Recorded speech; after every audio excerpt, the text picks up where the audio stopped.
Okay, so we need to talk about the things to consider if you're wanting to buy a mountain bike under $1,000. First is, where are you gonna ride it? I get a lot of people that ask to look at a mountain bike, and when I question them on where they're gonna ride, what kind of riding, they say, oh, I just wanna get some exercise, ride around the neighborhood. And my answer to that is, well, the mountain bike's the wrong bike. If you're buying a mountain bike, it's so that you ride on dirt paths, dirt trails. It doesn't have to be like you see in these extreme sports. You're not jumping off the side of a mountain, but you're using it like you'd go for a hike on a dirt path somewhere at a campground or the local, park that has dirt paths. So it doesn't have to be extreme mountain biking. But as an example, these Knobby tires were not made for blacktop cement riding on city streets. You can, just like the guy in his four-wheel drive truck goes down the freeway with big howling tires, you can ride these on the street, but it's not the most efficient. A tire that is much smoother like this would be way more efficient on the street. So if you want a mountain bike to go off-road, but 50% of your riding is going to be on the street, you might consider having two sets of tires. And that would be part of the quandary, is if you plan to do some street, some off-road, a mountain bike is then a good choice, but consider tire changes. Now, you've decided, yes, I'm going to ride in the dirt. The things to consider then are, how extensive are trails? Are you more adventurous? Are you more of a thrill seeker? Do you want to go fast on the downhills? Do you want to jump off of things?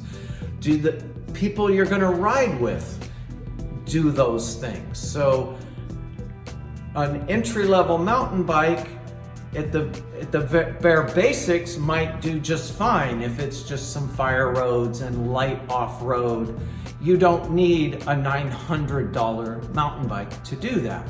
Now, at the other end, all your buddies are on full suspension bikes every weekend. They're tearing up the trails and just, they may not be the extreme of it, but they're out there putting that bike through its paces. There's stream crossings, there's drop-offs, there's holes and rocks, and you're trying to go as fast as possible up and down the hill.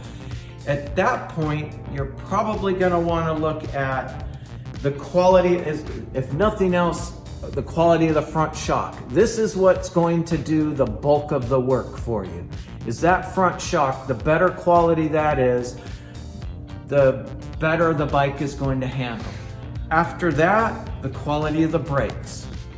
My favorite saying when somebody comes in with their mountain bike and they say, what can I do to upgrade my bike so I can go faster? I always tell them, get better brakes. And they seem confused. The more control you have when you're going fast, the faster you can go. If you know you can stop really quickly and really efficiently, it gives you the confidence to go faster. Hence, better brakes will make you faster. You're less likely to crash, because now when you see that pothole, you see that rut, you see that, and you can stop before or slow down before you get to it, you won't crash. So good brakes are the second thing. So first, a quality shock. Second, quality brakes. After that would be drivetrain, your shifting mechanism. On a mountain bike, you're putting this through a lot of load, especially on the uphills. You're climbing, you're pushing down hard on the pedals, and you decide, I need to shift. You're not gonna back off and slow down. You're just gonna keep punching the pedals as hard as you can, and this derailleur then has to move this chain from one gear to the next. The better quality it is, the easier and smoother it will do that. Also on the downhills, this bike is bouncing around. This poor thing and the chain bouncing around. So even though you're not putting heavy load on it with your pedals, it is getting banged around, hit, bounced. So third thing, look at the drivetrain. Shimano makes from the cheapest of the cheap to the best of the best. So just saying I want Shimano doesn't mean anything. You can walk into Walmart and buy a bike with a Shimano real derailleur. It's what level of derailleur, whether it's Shimano, SRAM, or otherwise. Look at what quality level it is, not just brand. Those would be the main things. Another would be a shop. You want to find a shop that maybe offers a service plan to go along with the bike to keep it maintained. Again, on a mountain bike, you're using and abusing, if you want to call it abuse. I call it fun. Will they take care of it? Our shop in general will do a year of service included in the cost of the bike. And we do minor adjustments so that when the bike isn't shifting as well, the brakes are making a noise. Those kind of adjustments then will get done so that on your next ride, you're having fun again and it's shifting properly. So you want to look at the style of frame, the quality of the forks, quality of brakes, but first of all and foremost, where and how hard are you going to be riding? Because that will give you an idea of how much bike you need.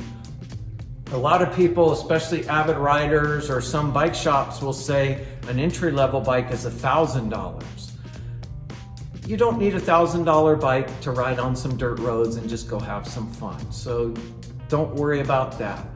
But you do need it to be of decent quality because riding in the dirt puts the bike through a lot more strenuous on the components than riding on the street. Thanks.